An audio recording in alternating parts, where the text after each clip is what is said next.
Yes, Friday the 13th, the show where we react to what you're talking about in your group chat. The Salem 5 Studios for Boston has entered the chat. Travis Thomas here with Kasey Hudson.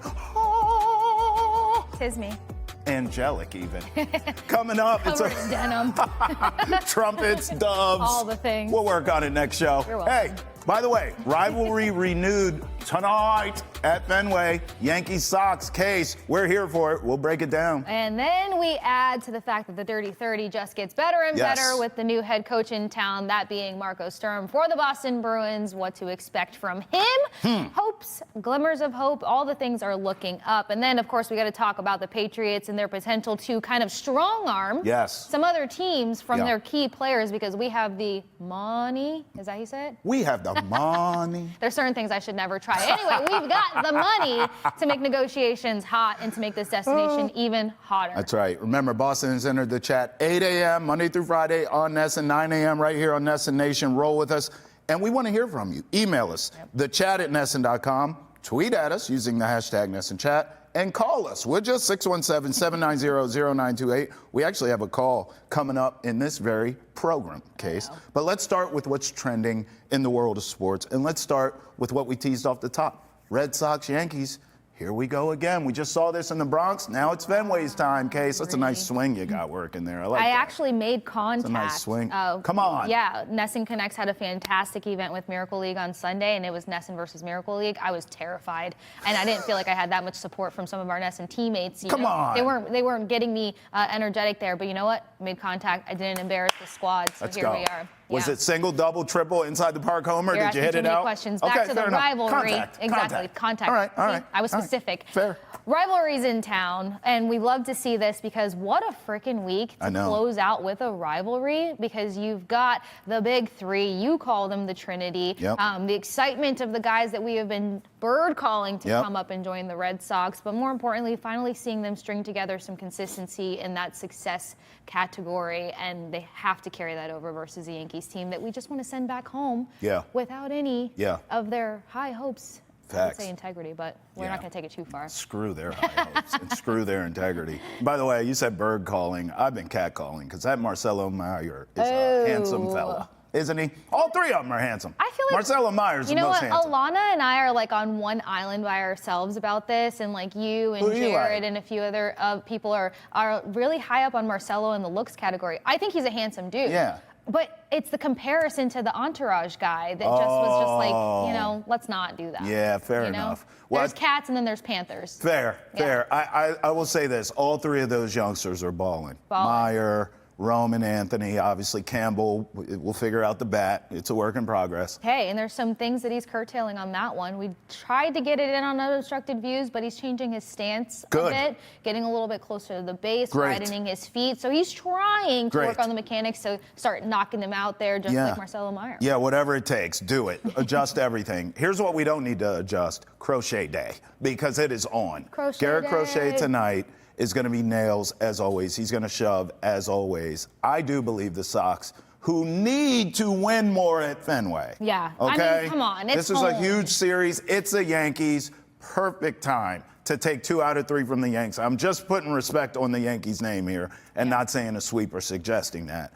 Boy, wouldn't it be great if it happens, but I'm going to roll with 2 out of 3, and I think it starts tonight with Crochet on the mound. Absolutely. I mean, this almost feels like a holiday every time that we tweet about Crochet Day, and we know that he has the capability of delivering. You mentioned it on NESN specifically to say now the run support has to come in strong for one of your aces, and I think that they're getting to the point where they can start finally stringing that together. If you can come in and support some of these other pitchers, you got to do it on a holiday such as Crochet Day. That's right.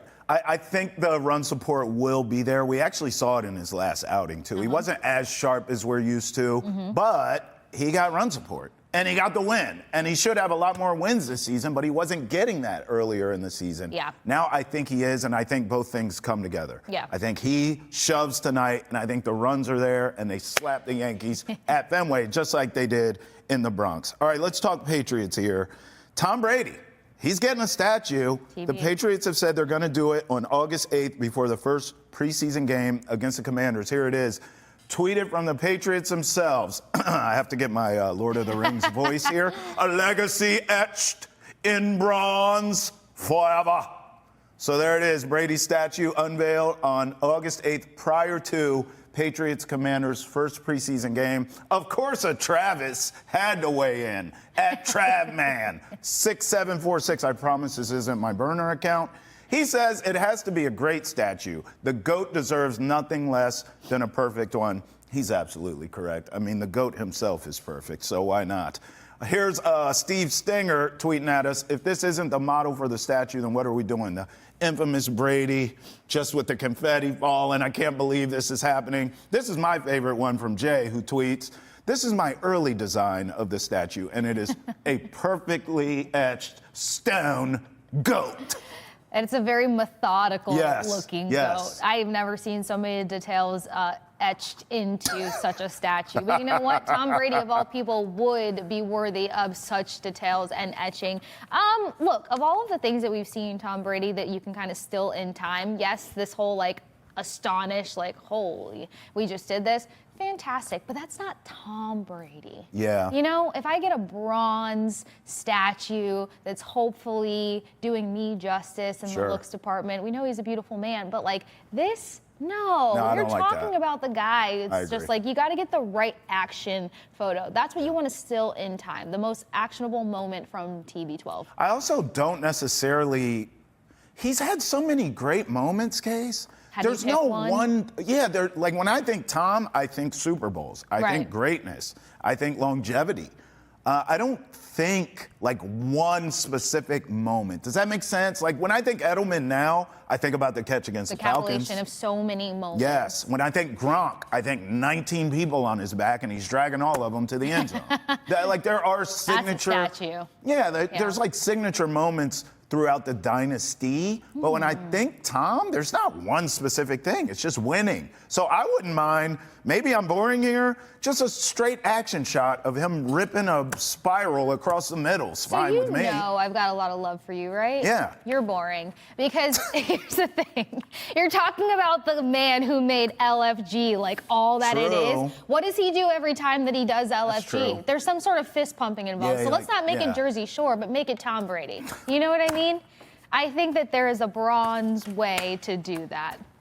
Didn't mean to call you boring. I've been called a lot of things. It's first time. First time. Maybe the last I've ever been called boring.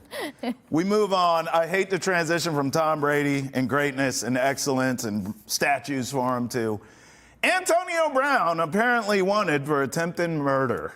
There it is. In connection to a May incident, here's a tweet. Following a celebrity boxing event in May, this according to the Washington Post. So I saw this video Case when this happened. In May? Yeah, like it's what you would think. It was like thousands of people outside. It was mayhem, and you could hear in this video like, "There's Antonio Brown," right? Like in a cool way, like a celebrity way. And then you see people kind of bum rush towards him, and then you see some sort of scuffle break out, and you do see Antonio Brown seemingly defending himself from what I saw. And then it kind of cuts away, and you hear gunshots, and you see people running. So what I could surmise from that video, and I'm not some lawyer or detective, I just play one on Boston Has Entered the Chat, but I think he was defending himself, and he had said, I was defending myself. They were trying to take my chain and like beat me up and jump me. Right. So in this case, I'm going to carefully defend him here. I don't know all the deets yet, but just from what I've seen, that's all I'm going off here. I think he was defending himself. My bigger issue with Antonio Brown, let's say he gets away with this and he's not guilty in all the things, right? I do think he should take this moment as a learning experience because he has not been making good decisions since years. How long? Many moons. Yeah, so, since the striptease at the Jets. I mean, right? So, like, even before that, I just think, I hope he takes this and finally says, let me get my shack together and get my life together, because that's what he needs, because this is scary stuff that he's going down now. And even if he beats this, it's a dark path that he's on and he could continue to walk. I think he needs to redirect. See, the problem with what we've seen his mentality be is if he gets away with this, the invincibility that has been him, he has no CTE, he has no mental health issues, he is fine, everybody else is the problem, it's just going to get amplified, you know? So, of course, you don't want to see somebody put in a situation where if he's not the root of the problem here, then, like, sure, let him move past the situation. I just have question marks in terms of, like, why wasn't this registered as assault? Why is self-defense not even circulating as much as attempted murder? Attempted murder is, like, leaps and bounds away from assault and defense. Right. And then this video is from May. Right. Did he try to avenge himself? Right. Did he try to bring, the hammer down on a situation that he didn't like how it played out? So I think there's just too many question marks, but there has to be a little bit of a slap on the wrist so that maybe his mentality can just, like, level down a bit. Don't let the energy fool you. Case and I were up all night watching the Stanley Cup final. Oilers come back from 3-0 to win 5-4 in overtime against the Panthers. So that ties up the Stanley Cup finals at 2 games apiece. Look at this man, Draisaitl. I mean, just ridiculous. He now has a playoff record. 4 overtime goals.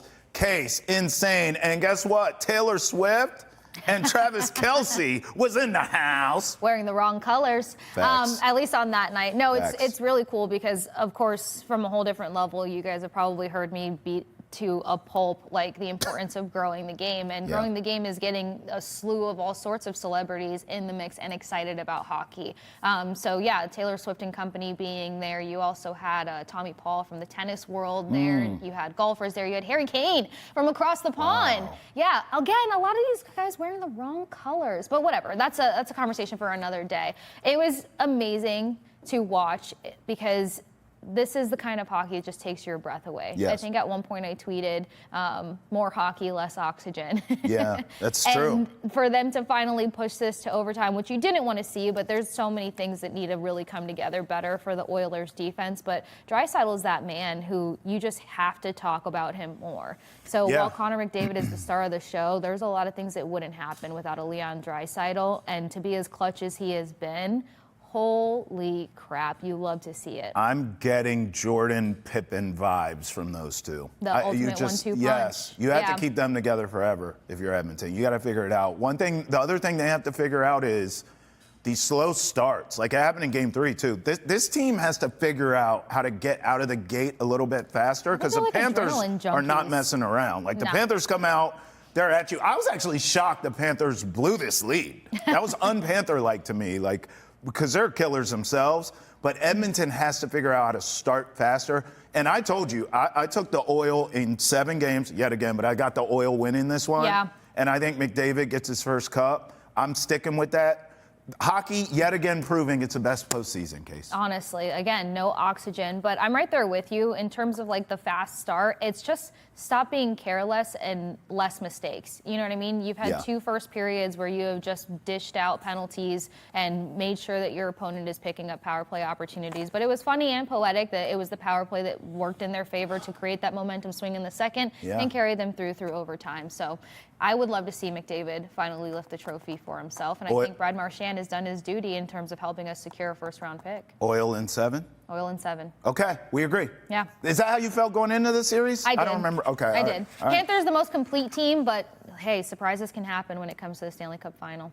All right, still to come here on Boston has entered the chat. The last time we saw the Yankees, it was in the Bronx, and they were getting slapped by the Red Sox. Case and I will tell you if we're getting a replay of that, just at Fenway this time. We'll talk Red Sox Yankees when we come back here on Boston has entered the chat. And remember this, get the latest up to date live. We've got Boston sports headlines along with your daily dose of trending sports and social topics every weekday on Boston has entered the chat. Catch us live at 8 a.m. on Nesson and 9 a.m. right here on Nesson Nation every Monday through Friday. We'll be right back. Welcome back to Boston has entered the chat. There he is, the War Pig. Garrett Crochet about to do work tonight against the Yankees. I may have to take the rest of the segment off, Case. I was like, you went hard on the think I damaged my esophagus fighting for my life. your whole life. Yankees Red Sox. Tap me in. Take it away. Yankees Red Sox going down at Fenway, and we're hoping that the battle that went down in the Bronx can come to Fenway, come to Boston, and heat up that much more, right? Yes. We want to see this thing take the next step, and we want to see the Boston Red Sox continue to stack the successes that they strung together throughout the week. Okay, so the question is, can they? Because I do believe that what they've been doing lately is sustainable. And what they found here, Kasey, is balance. As a Libra, balance is very important. Oh, very balanced of you. Earlier in the season, pitching was there, especially from this guy, Crochet, right? Crochet day. Wasn't getting run support. Right. There were errors all over the damn place, right? Oh, yeah. Then eventually the bats caught up. Okay, great. Outside of Crochet, the rest of the pitching kind of, what's going on here? So you can't have one thing and the other together in unison, right? What you noticed lately, errors, cut down, if not gone, okay? Right. Pitching is there. Giolito, pitching better. Buehler looked better his last outing. Bayo's starting to figure it out, right? Crochet's crochet, okay? But now the bats are here. And you inject this youthfulness into the lineup now. Anthony, Meyer, Campbell. I mean, these guys are young, and it's worked. Yeah. It's been a spark.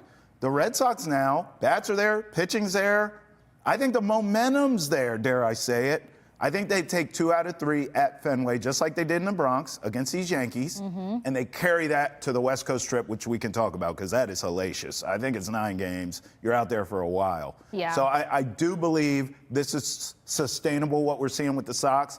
I think they take 2 out of 3 here and carry it on. Absolutely. I love how you painted that picture because it's like we just added some Botox to the Red Sox. A little nip, a little tuck. Right, by injecting the up. youth into this lineup. But building off of that, honestly, it's the fact that you're talking about 3 youthful players. Let's focus on 2 of the 3 right now. Okay. Marcelo and Roman. You're talking about 2 guys that have actually showed a lot of pride in their interviews when it comes to wearing a Red Sox uniform. And to be able to perform, to be able to create adjustments, to be able to right their wrongs, and we've seen a few of them throughout the week, but we've seen them be able to make these corrections on the pivot. You're talking about guys who can take that next step versus a rival team, and that's where it means more. You know what I mean? Sure. So, like, Roman Anthony, we had a thing that went up on Nesson, and he mentioned basically, like, a home run is the Green Monster. Okay, I want to see him send one to the Green Monster today versus the Yankees. Marcelo Meyer, he can continue to stack. I mean, who expects you to get your first home run in the big leagues, but let alone follow it up with your second one? So it might not be a home run derby for him today, but he can get those timely runs and help out this team to continue to progress forward. So these guys have put so much pressure on themselves, but they're starting to translate what was so outstanding about them in AAA and bring it up to the big leagues. Case, we had Steve Peralt on yesterday, and we asked him about this very series. Take a listen to what he said. They can, because the Red Sox are not really worried about the Yankees. It's interesting, even though the Yankees have had, a stronghold on the division for the last handful of years, Sox and Yankees are playing 500 ball against each other for the last, 5 seasons. So they basically seem to split all of these series. Red Sox at Fenway against the Yanks, actually a pretty good team. Aaron Judge is so good. I know this wasn't the question, but what he's doing is insane. Yeah. It's like, I love him, but I always have to, whisper that. I'm like, I like that guy a lot. I think he's great. He's a good role model. Yeah. He's he does everything perfect. Yeah. And he's on pace for 142 RBIs. He'd be the first player this century for back-to-back 140 RBI seasons. Yep. But it's beautiful because, I can still like him as a human and a player, but look at the rest of the lineup, and I'm like, I don't know. I'm not really that scared. I mean, specifically that series in New York, you look at guys coming up, and Ben Rice, I guess, is good, but I'm like, I got to be worried about Ben Rice. I'm not worried about him at all. So overall, it's more about pitching. If they can get depth from the rotation, I think they're going to be fine. The series finale was a great sign of what a real team does. They have a starter go 7 innings, then they have the bullpen go 2. It's that's great. That's what real teams do. That's what playoff teams do. If they can keep doing that, then I feel good about it. I think they're going to take 2 out of 3 this weekend. I mean, Steve was preaching there. By the way, I said this. Fox announced that the ratings for Red Sox Yankees last weekend was the highest it's been for regular season baseball ever. So Red Sox Yankees is still very much alive. Since I showed up in town, it hasn't had the same vigor as when we were all growing up and seeing this rivalry. I've been dying for it. I've been pining for it. I think it's here. I think with this team, with this Red Sox team battling, trying to get back to 500, battling, trying to get in that wild card race, playoff team. I just look at this and I'm like, this is back. Red Sox, Yankees is back. We talk about the youth movement. I think you said Botox to the lineup. Yeah. Like, they're not going anywhere. You know, these young guys are going to grow and develop and get better. I think Red Sox, Yankees is all the way back, Case, and I'm here for it. Yeah, I mean, as a baseball fan from a distance and somebody who, I mean, and I say from a distance having not grown up here, this is a rivalry that you know of. This is a rivalry that's very much intact and highly respected. So to see that the ratings have just kind of like reinvigorated itself, it just tells you how excited all baseball fans are for this. But more importantly, I'm excited to see how they can manage it at Fenway. I think you touched on it already. Like, the performance on home turf needed to get better. Like, you have to muscle this in a sense of you have all the pride in the world when you have Red Sox across your chest to say that, like, you know, you're going to protect home. And I feel like they have that energy about them. You didn't like how the week started versus Tampa Bay, but you were able to kind of make the key corrections necessary and inject hope into this lineup more than the youth that I joke about. So I think that there's a lot there. And then to think that you were able to beat this team on their home turf, like, how are you not capable of doing it here? Another big conversation around all of this, though, I like how Steve mentioned the innings. You want to see your ace in for as long as he possibly can manage, and to kind of weather that inning storm. I feel like that was another topic of conversation that the Red Sox have gone back and forth in. And of course, you have to make sure that you're protecting these guys for the long, tedious season that is baseball. But if you have your ace out there and you've got the run support coming in hot, I mean, how do you not?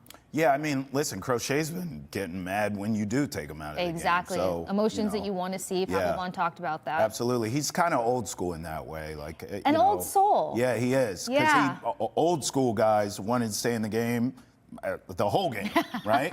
Now with analytics and everything, we understand it. But look, Crochet is the least of my issues. It's the rest of the staff who I have my eye on. You know, I told you this. I think Giolito and Buehler specifically having rough outings, coming out in the post game and saying, we will be better the next time you see me. And then delivering on that, that's a huge deal. Yeah. And now we'll see about Brian Bayo. He is pitching in this series. Let's get into it. So Crochet tonight, Dobbins tomorrow night, Sunday afternoon, Bayo. Bayo against Max Fried.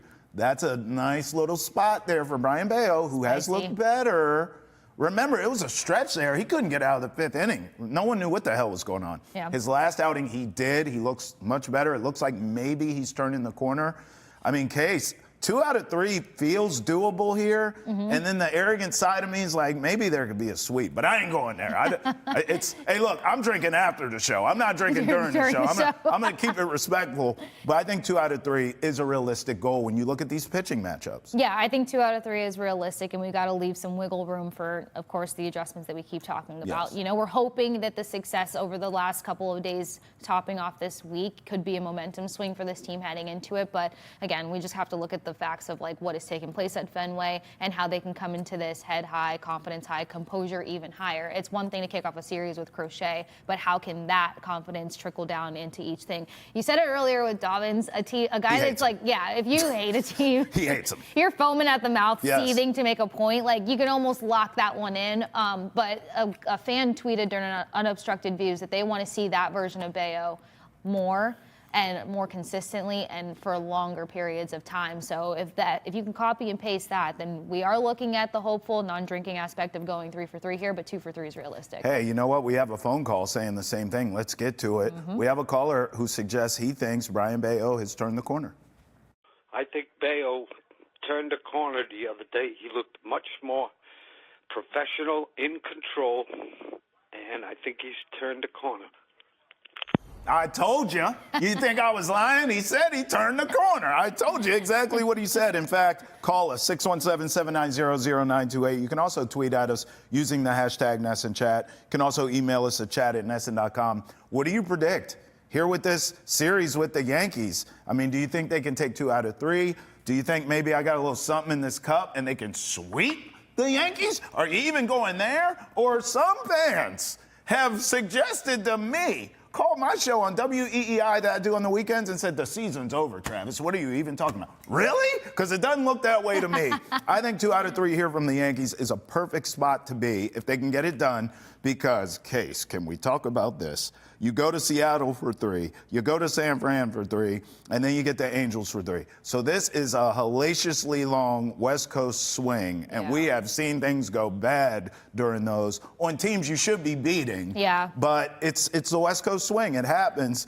I mean, I think if you can take 2 out of 3 and win another series here, especially against the Yankees, and go on that West Coast trip, you should be in a good place momentum-wise and confidence-wise. Yeah, it's a trek, and we know that it just takes another level of energy, physicality, and mentality to go out west and perform. But we're starting to see them string together some wins when it comes to the series category. The one team, and I think I mentioned this earlier, I wouldn't underestimate, is going to be Seattle. Seattle's ability to kind of rack up some runs. We saw them manage them here at Fenway, so that's a hopeful spot there. But if they can carry that momentum, and then first box to check off on their list is going against Seattle, kind of copying and pasting the victory that they were able to stack against them, then we're looking at a team that's at least heading upward in the trajectory sense. I don't want to get too high up on anything, but like, you have to give this team flowers for what they're doing well. I mean, the injuries that have impacted lineup after lineup, the guys that have been moved around, like, there's so much instability that they're trying to stabilize, and then we get a few wins here. How about the 1-run losses? Yeah. That kept happening and happening and happening like Groundhog's Day. Yeah. I mean, they've overcome a lot of this stuff. Exactly. So to deal with all of that adversity, like, you have to see the potential in this team, and you have to still allow yourself to get excited about what they're doing well in the midst of all of it. So I would say that if you're able to beat them up in the Bronx, you can do it at Fenway. Stand firm when it comes to kind of going off in front of your home crowd. These young guys are starting to find their confidence, you know, in the big leagues. We thought that that was going to take a little bit longer for some of these guys, because let's not forget, we thought Roman Anthony was going to be the first prospect called up months ago, and not just now getting inserted into the lineup. So as all the pieces start to kind of move around and find their puzzled and their lock-in, like, they're doing the right things at the right time. Let's let them, you know, focus on that and carry it forward. You mentioned how the Mariners on that West Coast trip really have your eye. The Giants have mine. The Giants are having a really great season right now. Now, the good thing about the Mariners and the Angels both is they're sort of in the same boat right now as the Red Sox, hovering around 500. Yeah. Both talented teams. I think more so the Mariners, to your point. The Angels, I was talking so cocky when they were in town. I thought that was going to be a sweep, and we saw how that worked out. So I'm going to put some respect on their name. Not much, but some. There you go. I wasn't lecturing everybody. I was lecturing. No, I'm just kidding. I was being cocky with that. But that is going to be a tough road trip. So it's all the more important, and it's the Yankees, to have a great showing here. It all starts with Crochet, though. Yeah. You know, going back to tonight's game, I am putting all my eggs in that basket. Because if they lose tonight, I'm going to say, uh-oh, here we go. Because it's Rodon and it's Fried for the Yankees the next 2 nights. Right. I do believe Crochet goes out tonight and does what he always does. The only difference, as I mentioned off the top, is I think he will get the run support. I think there's a really good chance here, and I'm betting on it, Case, that this is the most complete game we've seen the Red Sox play this season tonight. Crochet shoving on the mound, the bats helping him out on the other side. Yeah, and then the errors. You know, you can't work against any sort of success that you find when you've got certain errors coming up in just crucial moments. So couldn't agree with you more. We'll put respect on the names that deserve it, but more importantly, you do have to acknowledge they're heading in the right direction. And then for the momentum swing aspect of it, what better momentum swing than knocking off the top dog in the AL East? Hell yeah, because I mean, first of all, some people suggest that the division's already over, and maybe it is. I don't know. Right. Okay? But, I mean, if you can knock this team off and continue to win series against this team, that only helps you maybe catch them down the line and possibly win the division. I'm cool with the wild card, though. As we've seen in baseball, these wild card teams have an advantage with the way that baseball playoffs are structured. I mean, these teams have an advantage coming in as a wild card. And I'll be honest with you, I don't think any team wants to see the Sox come to their business, to their building, the way the Sox are handling their business later. All right, we'll have more of Boston has entered the chat coming up next. Make sure you roll with us. Do not go anywhere. We have a ton of show planned for you. Roll with us here. Kasey Hudson, Travis Thomas, here inside the Salem 5 studios. And remember, check us on NESN 8 a.m. every Monday through Friday and 9 a.m. right here on NESN Nation. We'll be back. You know, with with me, it's going to be very clear the way I wanted to play, the way I want to, see us moving forward. I think the one thing I learned, I stick with the process. There will be some up and downs, but you got to stick with it, though. And that's going to be, I think, that will be the challenging thing too. Especially with media and everything like that. So it's going to be different, but you got to stick with it, and that's why, as I mentioned it today, it's not just me. I need more than that. I need my staff. I need my players, because we all have to chip in. Welcome back to Boston has entered the chat. There he is, Marco Sturm, new Bruins head coach.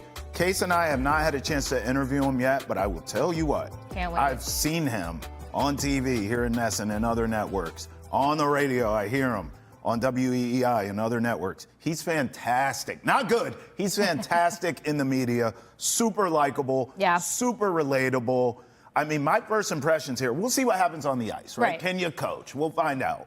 But my first impressions, Case, from him, I love this dude. He's fantastic. Contagious. Yes. Like the smile, contagious. And I'm excited to see if I can brush up on my German from when my parents were stationed in Frankfurt, 4.5 hours from where he grew up, by the way. Wow. So, yeah, contagious energy, positive energy, but more importantly, I like some of the focal points that he mentioned of like the clear, concise messaging. You need that, especially if you have any sort of, let's say, blended locker room where you've got young guys that you're trying to develop. You have a core that you want to rely on, that you want to extract the best out of, and he spoke on that too. He believes in the core that will be a part of this locker room, but he's also a key guy for that player development that we also want to see. So many bonuses from the characteristics and personality of the man to also the resume. I also think, low-key, like he talked about his family and how they loved it here. They never left, and he chased his dream, as he called it. Right. And now he's back, and he said his family was always like, get back to Boston. Well, now he's here, right? So the family's all together. I actually think that adds to a lot of things. Like, I get this is a business, but it has to be personal for him. Played here, fan favorite, family's here, never wanted to leave. Now he's back. Coaching a team that he played for, he understands the market, he understands the franchise, he understands the history, he understands the brand.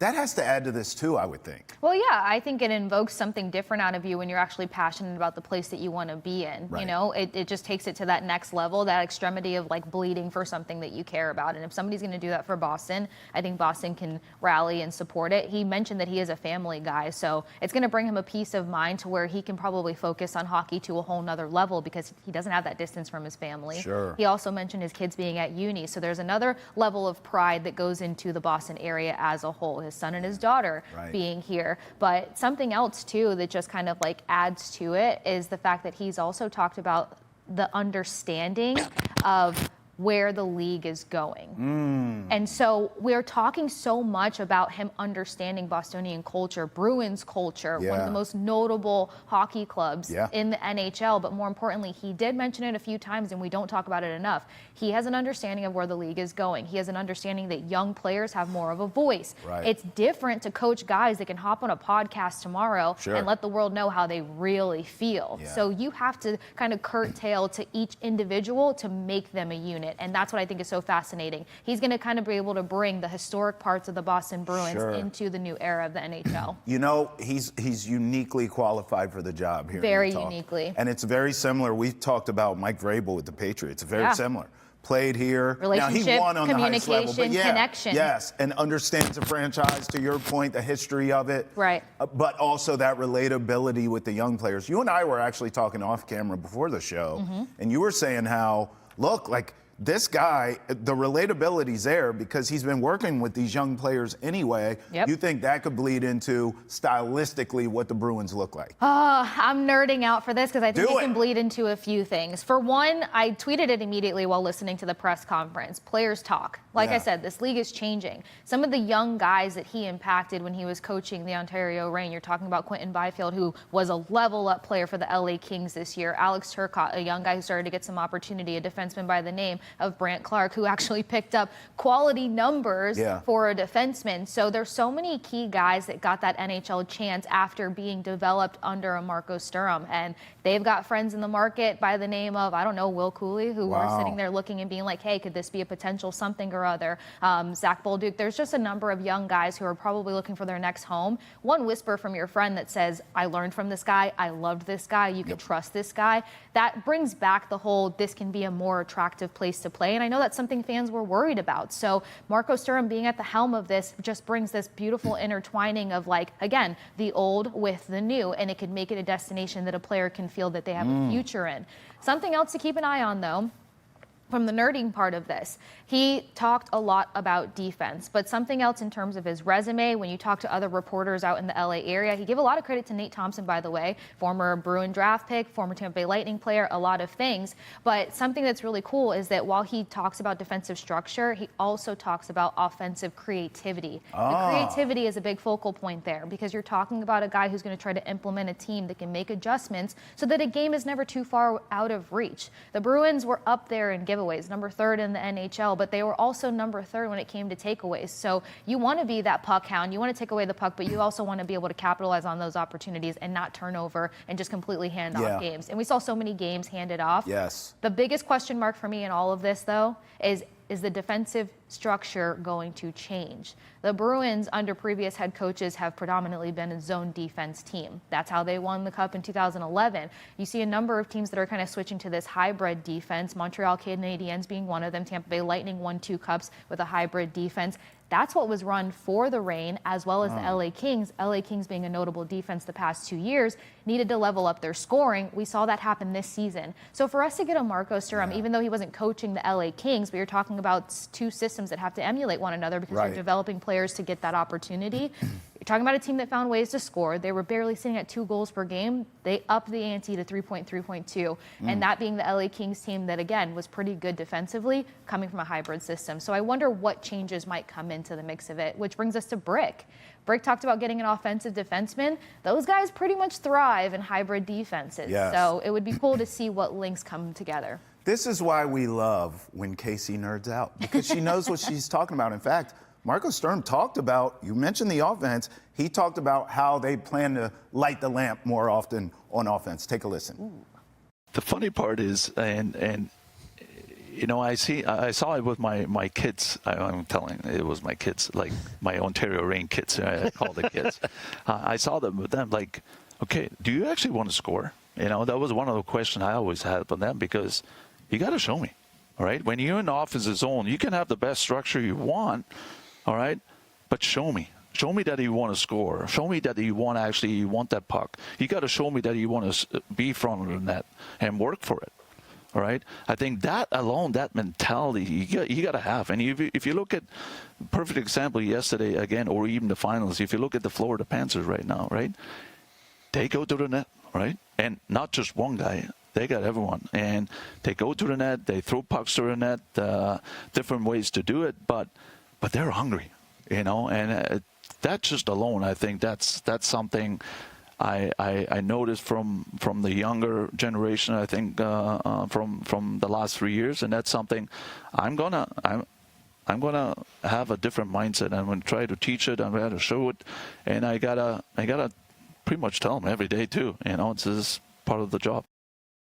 Coach mentioned the Panthers there. They did score a lot last night early, and then whatever. We'll get postseason into it. Alone have been high danger terrorists. Facts. So, we'll get into that later. But listen, you hear that. Your reaction to that, I mean, it's kind of what you were saying, right? Yeah, and I love that you mentioned the fact that he brought up the Panthers, because it's getting pucks on net, but more importantly, it's staying around the net. So how many games did we see where you've got a guy who carries the puck in, gets to the net, and no one's there to kind of clean it up or polish it off or get that second or third chance? So it's just creating the tidal wave of opportunities and chances. We talk about depth scoring a lot, but throughout this playoff series, or throughout the playoffs as a whole, we've seen a number of teams where, like, they're just relentless with getting those extra chances. defenses, cleaning Yes. up rebounds, having a net front presence. A guy that comes to mind, Fraser Minton. I was excited about him joining, reached out to people in Toronto to find out what we could get here in Boston out of him. Yeah. And it's not just the fact that he creates a lot of rush opportunities, it's his net front presence. It's the fact that he's always in the dirty areas. And he's that guy who you got to go to work to get him out of the area net front. And that's what you want to see, but not just from a Minton, from a number of guys. So for him to have that mindset, for him to want that mindset,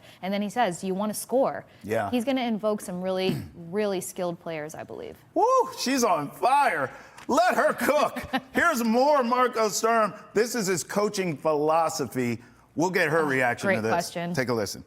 Yeah, no, I mean, a lot the same, but a lot different, or new, or whatever you want to call it. But I think the defensive part of the game, I think that it's really strong in me. You know, I think that's something we built here, and they still have it, and that's something I don't want to lose. I believe in playing good defense that creates lots of offense as well, right? Do we want to spend too much time in our own zone? No, we don't. But I think that's the part now where I jump in now, or this new generation of coaches, when you get the puck, all right, what are you going to do about it? Are you going to play slow, or are you going to play with pace and having that mindset right away to be ahead of some other teams, all right? I think that's something I'm big on, transition game, I would say, and then to work towards entries in ozone. All right, and again, ozone, we touched on it a little bit, being more hungry around the net and finding ways to score. But I think overall, if you look at the games right now, in today's game, it's I call it the long game, right? It's a transition game, it's a neutral zone game a little bit, and again, I think that's something we can definitely improve. Case, hearing him talk reminded me of three things that Brick told me the day they announced Marco Sturm was the new head coach. Mm-hmm.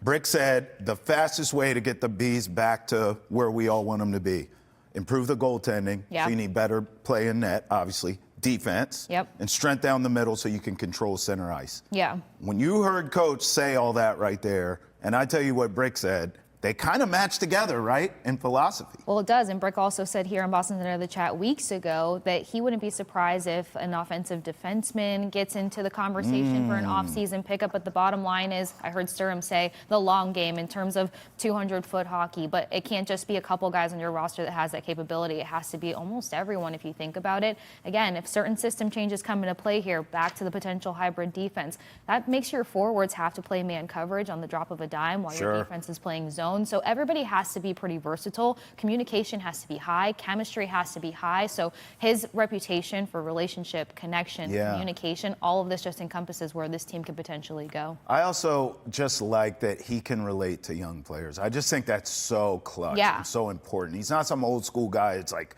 system, my way or the highway. Yeah. He's going to really connect with these young guys, and that's going to get the Bees quicker to where we want them to be, right? I would say so. It feels like he's going to individualize his approach. So, like I said from the top, it's going to bring everyone together in unison when everyone feels like they are heard and they have a role to play. I mean, resident hockey expert, as I said at the top of the segment. I wasn't lying. Still to come here on Boston has entered the chat. Are you ready for some football? No, it's not football season just yet. Slow down. But there could be some potential weapons for the Patriots to go get. We'll tell you who's available next. And remember, get the latest up-to-date live. We've got Boston sports headlines along with your daily dose of trending sports and social topics every weekday on Boston has entered the chat. Catch us live at 8 a.m. right here on Nesson and 9 a.m. on Nesson Nation every Monday through Friday. We'll be right back. Welcome back live from the Salem 5 studios. Time now for a game of Trade or Fade. Patriots edition. Okay. Here for it. Case. It's not football season yet, but there are some potential names available for the Patriots to possibly add, because these players we're about to name are not happy with their contractual situation. And people have heard that New England has got some. They got the dough. Yeah. So I'm going to give you the names here. TJ Watt, Steelers. Jalen Ramsey, Dolphins. Terry McLaurin, Commanders. Kyle Pitts, Falcons. Trey Hendrickson, Bengals. Jonnu Smith, we remember him, Dolphins. Jair Alexander, who's a free agent. Okay, let's talk this out. Okay. First and foremost, at the top of my list, it's not even close. If there's number one, number two's like way down, okay? Yep, I feel that. Terry McLaurin. Oh, that's not where I thought you were going. Where'd you think I was going to go? TJ Watt. Well, I mean, it's TJ Watt, right? Yeah, okay. Let me say this, because he would probably be two. But I just don't think the Steelers let him get away. They're not that silly. Like, it's negotiations, you know what I mean? Like, there's posturing, there's back and forth. There's like, I want this, we're not going to give you that, but we might give you this. That's all business. Yeah. In my head, I don't really think TJ Watt's available. Okay. But even if he is, he's still two on my list. So you're coming in from the realistic angle. Okay. Yes. My bad. I'm on your page now. I'm going Terry McLaurin because they need him. Who doesn't need a TJ Watt? Don't get me wrong. But this team desperately needs Scary Terry. He's a leader. He's a polished wide receiver. He can do everything. Routes, hands. Blocking. Not the fastest ever, but enough speed to separate blocking. This guy, and the biggest one, leadership, which you're not necessarily the Love Boat. This is when you and I always kind of jump to the opposite sides of the fence. No, it's fine, though. It's fine. I mean, I don't see Terry McLaurin on no damn boats with an unnamed substance. Because he probably made them put their phones away, as most professionals shall do. Then get on the boat. We don't need to see it, right? That's leadership. You see what I'm saying? Yeah. Your leader can't be on a boat with an unnamed substance and a bunch of twerking going on. We can't have that as leadership. But I'll take the production. Okay. If I get a Terry McLaurin, that's the grown-up in the room. That's the wide receiver one. And all of a sudden, I like Stephon Diggs more next to a Terry McLaurin. I see what you did there. By the way, you look at this wide receiver room, outside of Stephon Diggs, I'll trade any of them for Terry. I like Pop Douglas, but I'd trade him for Terry. I like Pop. If I can give up a Kendrick Bourne or a Boutte, or even if it's a Pop, for a third round, fourth round, maybe second round pick to get a Terry, I'd do it. So Terry McLaurin's number one on my list, and it's not even close. And I would give him the contract he's seeking, because you have the money. Right, you have the money. I don't want to really give up any picks per se, or definitely not top 2 rounds in terms of this. So third round. Third round, I can breathe a little easier with, but. Look, I can't negate half of what you just said. You are talking about a guy that would level up the wide receiving room. I feel like there's not enough credibility there to the young guys in the wide receiving room that are looking to take that next step in their career, and you're going toe-to-toe with a young quarterback. So you're going to add some veteran presence when you get a guy like this in your locker room. Also, the fact of like what he did while the Commanders were revamping themselves. When you can handle those kind of rebuilds and retools elsewhere, then I feel like you can come here and just have the right perspective, head on your shoulders, and skill set to just apply. You are so nice to call that a revamp. That was an absolute dumpster fire down there for a long time, and he was still putting up numbers and being a leader. Exactly. But just considering everything that he went through, the wave of emotions and roller coasters, he was still an impactful guy who can bring great energy. Okay, for the realistic perspective, I'll keep him number one on my list as well. But that's not me going against the young guys in the wide receiving room for the Patriots. I still think that there's hope there.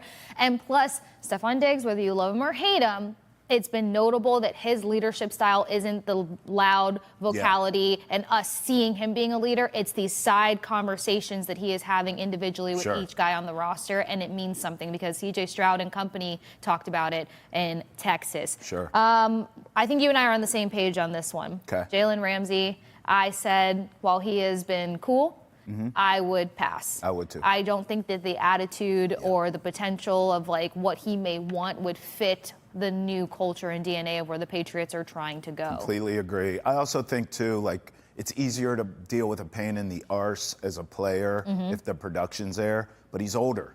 He's not the same guy. He's not bad, don't get me wrong, but he's not what he was in his prime. I'm just not willing to deal with it. Yeah, and that's me, a girl loving FSU that's just like a hard pass there.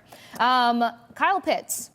I think we're on opposite sides on this one, too. You did mention the fact that injuries are a hindrance for a guy like this, and we already know how we all feel about bringing injuries into a situation that doesn't need it. But I just feel like the Falcons, their mess, it kind of impacted the potential of some of these players. And when you saw less chaos going on around Pitts, we saw a more impactful Pitts. And some of the issues that have taken place in minicamp is, and everybody's developing and getting used to this new system, but it's those plays in the middle of the field, something that we want to see become better, become more crisp. I always talk about the big guy in the middle being able to be efficient there. So you have a Hunter Henry, that's fine, that's great, that's dandy, but you bring in another guy like Kyle Pitts and what the expectation should have and could have been, I think there's hope there. You love tight ends so much. I love them so much. You can't even help yourself. I'm going to shock you here. I can be mean to a tight end. You can? Yes. Who? When? How? We'll circle back to it. Make your case. Yeah, exactly. Look, I'm with you on Kyle Pitts, actually. I'll come around to that. He is oft injured. But his ceiling is enticing enough for me with this roster. Right. Let me be clear. If there were offensive weapons galore on the Patriots, I would say the hell with Kyle Pitts. Right.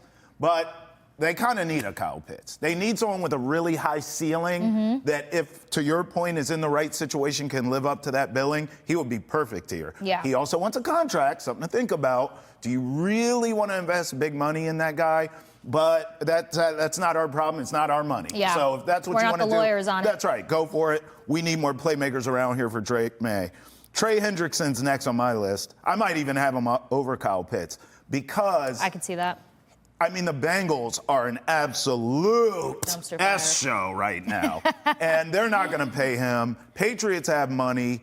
I mean, this is clearly going to be a defensive team, defensive-minded head coach, pass rush galore. This guy's been productive. Give him his money. Go get Trey Hendrickson. Trade for him and pay him. I'm all on board with that one. You and I are lock in step, as Ante once said that you and I are on that exact guy. All right, another tight end. Oh, God. How many tight ends are we going to have, Casey? We could pass him. Is this an intervention? We could just pass him. Do we need an intervention? It's not. I said we can leap. We can leapfrog over Johnny Smith from the Dolphins and just let him be what he is. We're moving on. He wasn't doing it. He didn't do anything here, though. That's a problem. Yeah. I've already seen that movie. Hated it. We don't have to go back. He's good elsewhere. Right. Here, I don't know what it was. It wasn't for him, so we move on. And then you got Alexander, free agent. So this is a bonus versus like the holdout specific. Yeah, kind of a head case, though. Kind of a head case, but you've got a players coach in Mike Vrabel, who I feel like, again, it's attitude and diva-tude. Is diva-tude a thing? It is now. Okay, now it is. That's one kind of element to have to deal with in a player, but somebody who's just more of like, mental in a sense of they just want more. Yeah. They want the potential to rise to the occasion. I mean, you're talking about a guy coming out of a defensive system that ranked, 5th defense this past season, 6th in points allowed. Right. So the shutdown opportunities are there. And plus, so many of these guys were so heavily relied on because the injuries were just disgusting when it came to the Packers. So you get healthy, you're in a healthier system, you got a players coach at the helm, you just want to win. You've got another guy on your team that just wants to win, and Stephon Diggs, opposite side of the ball, could work out. I tell you what, you get a Zaire Alexander. Who is throwing on the Patriots? Like, no one's going to throw on that defense. You would have Gonzo, Carlton Davis, and Alexander. Like, good luck. You got to run the ball. Fear in all caps. You're not throwing. But we'll see. I mean, look, you have money to spend. Here's a message Case and I would tell the Patriots. Spend it, would ya? Hey. Thanks Bring in for rolling. Scary Terry. Scary Terry. Thanks for rolling with us here on Boston Has Entered the Chat. Nessa Nation, we're coming to you. And remember, get the latest up-to-date live. We've got sports headlines along with your daily dose of trending sports topics every weekday right here. Catch us at 8 on Nesson and 9 on Nessa Nation.